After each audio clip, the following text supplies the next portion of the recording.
అన్నదమ్ములు ఆస్తి పంపకం. ఒకరోజు కంచిలో మహాస్వామి వారి దర్శనానికి కేరళలోని ఒక ఉన్నతమైన కుటుంబం నుండి దంపతులు ఒకరు వచ్చారు. అతని ప్రకారం వారి కుటుంబ ఆస్తి వారిరువురు అన్నదమ్ముల మధ్య స్నేహపూర్వకంగా పంచుకోవడం సాధ్యపడదు. అతని అభిప్రాయంలో తన తమ్ముడు చాలా మొండివాడు. తన మాటకు విలువ ఇవ్వకుండా వేరు కాపురం పెట్టాడు. తను సమానంగా ఆస్తిని పంచి ఇద్దాము అని అనుకున్న తాను చెప్పే మాటలు విలువ ఇవ్వడు. కాబట్టి ఆస్తి పంపకాల కోసం కోర్టులో దావా వేయాలని నిర్ణయించుకున్నాడు. అదే విషయమై స్వామివారిని కలిసి వారి ఆశీస్సుల కోసం వచ్చాడు. అంతా విన్న స్వామివారు, సరే నువ్వు దావా వేస్తే ఎంత డబ్బుకు స్టాంప్స్ పేపర్ కొనవలసి ఉంటుంది అని అడిగారు. ఆ మొత్తం కొన్ని వేలల్లో ఉంటుందని చెప్పారు. మరి న్యాయవాదికి ఎంత ఇవ్వాలి? అది కొంచెం పెద్ద మొత్తమే చెప్పాడు. అది పూర్వీకుల ఆస్తి కాబట్టి చాలా ప్రభుత్వ శాఖల నుండి వాటికి సంబంధించిన కొన్ని పత్రాలను తెచ్చుకోవలసి ఉంటుంది. మరి దానికి కొంచెం ఖర్చు అవుతుంది కదా, మరి ఆ ఖర్చు ఎంత అవుతుంది?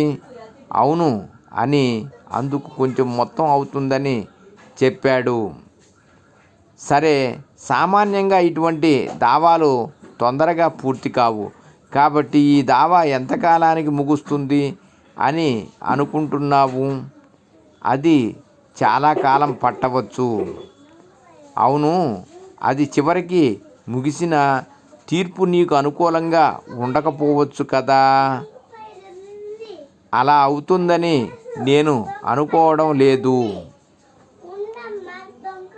సరే, నీకు అనుకూలంగానే వచ్చింది అనుకుందాం. నీ తమ్ముడు పై న్యాయాలయానికి వెళ్ళవచ్చు కదా. అవును, వెళ్ళవచ్చు.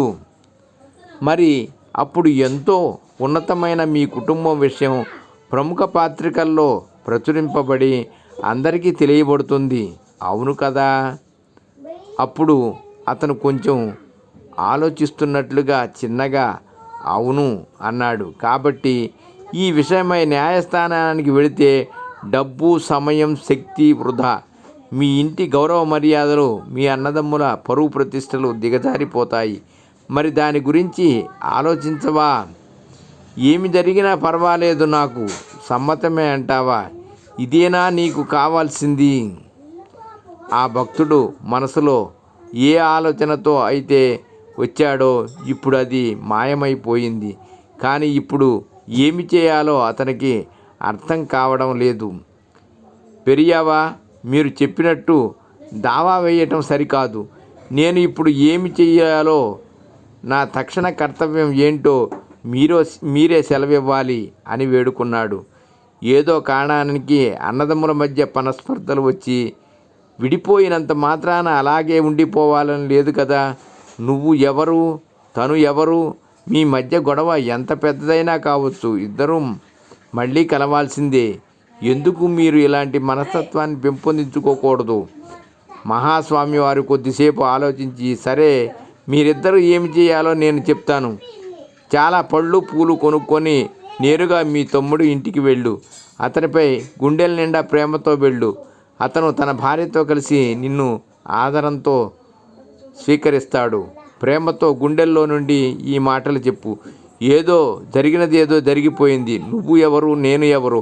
మొత్తం ఆస్తి అంతా నీ దగ్గరే ఉన్నా అది నా వద్ద ఉన్నట్టే. నాకు సంసారం ఉంది కాబట్టి నీకు ఎంత ఇవ్వాలనిపిస్తే అంత ఇవ్వు. ఈ జన్మకి మనం అన్నదమ్ములం, చక్కగా ఉందాం అని చెప్పమని చెప్పారు. మహాస్వామి వారి మాటలను అనుసరించి తమ్ముని ఇంటికి వెళ్ళాలని నిర్ణయించుకొని స్వామివారి వద్ద సెలవు తీసుకున్నారు. వారు వెళ్ళిన తర్వాత స్వామివారు అక్కడున్న వారితో, తనకు తానుగా వచ్చిన అన్నను చూసిన వెంటనే వాళ్ళ శత్రుత్వం సగం పోతుంది. ప్రేమతో పలకరించిన అన్న మాటలను విన్న వెంటనే మొత్తం మర్చిపోయి ఇతన్ని ఆదరిస్తాడు. కోర్టుకు వెళ్లకుండానే వారు సంతోషంగా ఆస్తిని పంచుకుంటారు. మనం మంచి ఆలోచనతో, ప్రేమతో వెళితే వారు కూడా మనల్ని అలానే ఆదరిస్తారు. పరమాచార్య స్వామివారి సలహా పనిచేసింది. కొన్ని రోజుల తర్వాత అంతా సవ్యంగా జరిగినదనే వార్త శ్రీమఠానికి వచ్చింది. సర్వం శ్రీకృష్ణార్పణమస్తు. లోకా సమస్త సుఖినో భవంతు. రేపటి తరానికి బతుకు భద్రతలతో పాటు భారతీయత కూడా నేర్పండి. ఓం